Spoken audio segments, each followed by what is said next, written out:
This is your League City Animal Shelter Volunteer Weekly Up. These are the Forever Homes the week of February 23rd, 2016. Community outreach adoption events. We have the Cause for Paws, which is the Pasadena Adopt-a-thon. That'll be March 5th through 6th, and it'll be both days from 9 a.m. to 5 p.m. We also have the Hawthorne Apartments adoption event. That'll be March 12th from 11 a.m. to 3 p.m. For special events, we have the Autumn Leaves, where we visit the memory care facility with our adoptable animals every fourth Tuesday of the month. The next visit will be Tuesday, March 22nd from 10 a.m. to 11 a.m. Right now, we also have the second annual kitten and puppy shower. This is basically a donation drive. During this time of year, we get a lot of litters of kittens and puppies and things like that. So we need donations in order to help with bottle feeding and taking care of them, any medicines, food, things like that for these little bitty kittens and puppies. So right now, we do have the donation drive going on.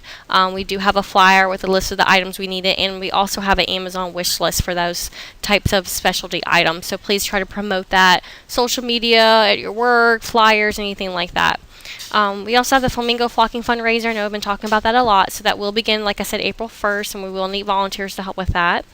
We have the Charms for charity fundraiser. So this is going to be a huge fundraising and a chance for adoptions at the Baybrook Mall. So we'll be actually in the new section of the Baybrook Mall that's just been opened in front of a wonderful store where they sell jewelry, and 15% of the sales for that day we will get as a donation to us. So that'll be March 26th from 12 p.m. to 6 p.m. We will need a booth in front of their store. It'll be on the outside, and we will also have adoptable animals there. So shifts are available to sign up for that, so please sign up for it so we can try to get that filled. It's a really big opportunity for us. The store has donated over $300 million in charity for the charities all around the nation. So we're really lucky to be partnered with them, and hopefully we can raise a lot of money. Also, we have a Girl Scout troop tour. That'll be a tour on March 23rd starting at 6:15 p.m. And they'll also be possibly doing a service project later on in the future. So we will need 2 volunteers to help with that tour. And the Dickinson ISD is also wanting to do a dog washing day with their students. So that'll be April 16th from 9 a.m. to 12 p.m. For volunteer opportunities, we do have March open houses scheduled. The next one will be March 10th, and then after that, it'll be March 19th, both at 10 a.m. The dog body language class will be scheduled soon, also with the Clicker Part 1 and Clicker Part 2 with Mickey. So please keep an eye out for that for those of you who need the dog body language class, and those that need the Clicker Part 1 and Part 2 to be moved up to Level 2 Canine Companion Volunteer. For help needed, like I said before, this weekend is the big Cause for Paws Adopt-a-thon. We will need a lot more volunteers than what we have signed up right now to kind of make this going. Just to give you an idea, we're hoping to bring around 30 dogs there on Saturday morning and around 16 cats.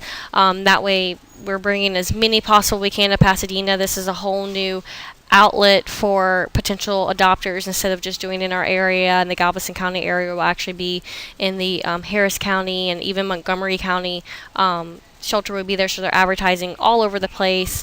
This is a whole new different set of shelters that are going to be there for the most part, so that way it's a whole different outlet of potential adopters that will be coming.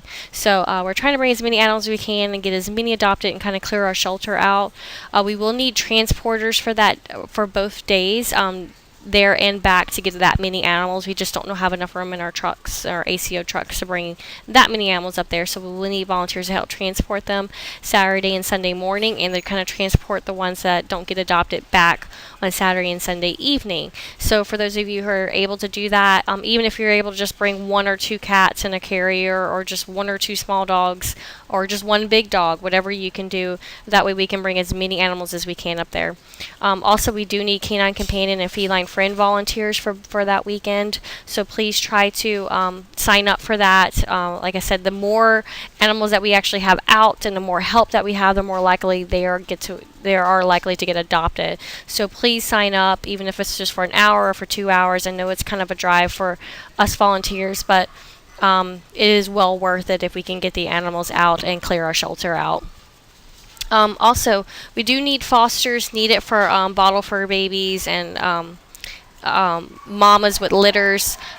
puppy and kitten season, like I said, has already started. We've already had a couple of litters of kittens come in, and we just had this morning a litter of puppies and the mama come in. So we really need fosters to kind of help, even if you're taking the mama with the puppies, just to kind of give them a safe place so they can take care and nurture their own animals, their own little babies, before we can put them up for adoption.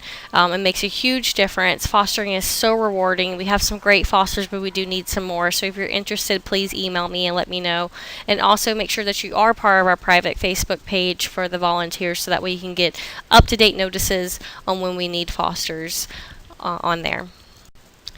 For shelter news, just a little FYI for the Canine Companion volunteers, there is a cleaning kennel in the front building. So I know a lot of the issue is that the front building, there is no indoor-outdoor, so there's no way to lock the animal out while you clean the inside of the cage, or vice versa. So there is an empty kennel that is made for you to put a dog in there, so that way you can clean that dog's kennel with them being in a safe place and not being left outside or something like that. So that is kennel number 25 that's in the front building. There's also supplies in there, so if you're looking for extra towels or blankets, we do try to keep that stocked up.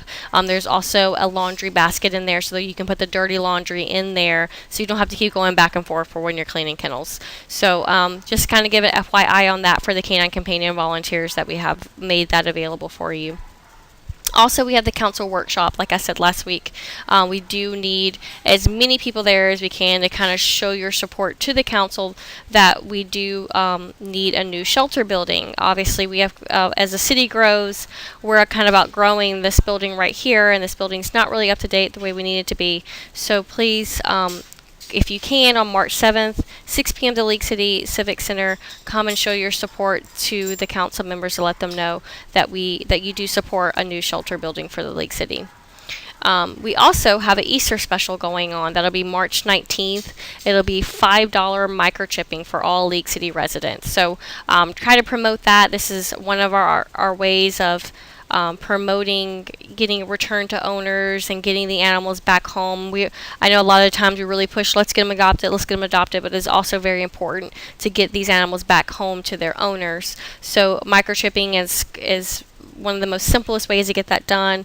All they have to do is be scanned. Their stuff is already in the system. We just bring them straight back to their owner without them even having to come into the shelter.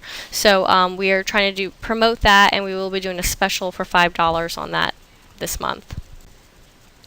And for the volunteer spotlight, I'd like everybody to meet Taylor. So Taylor started volunteering with us in January of 2016. You may have seen her around kind of sneaking in to volunteer. She's quiet, but she's fantastic. She really is not only about helping the animals while she's here and walking them and getting them out, but she is about also helping the other volunteers that are around. You may notice sometimes you've taken a dog out, and by the time you get back, that dog's kennel's clean, and it may have been Taylor that actually cleaned that. So, I mean, she's a fantastic volunteer. She's great. Anytime you ask her to do anything, she's willing to help, not just the animals, like I said, but the volunteers, her fellow volunteers, and things like that. So thank you so much, Taylor, for being such an awesome volunteer. We really appreciate it, and keep up the good work. And that's it, everybody. Again, thank you for volunteering with us. We really are grateful for the group that we have here, and we're a special kind of group to keep these things going where we can grow and become better. So again, thank you, and I hope to see y'all this weekend.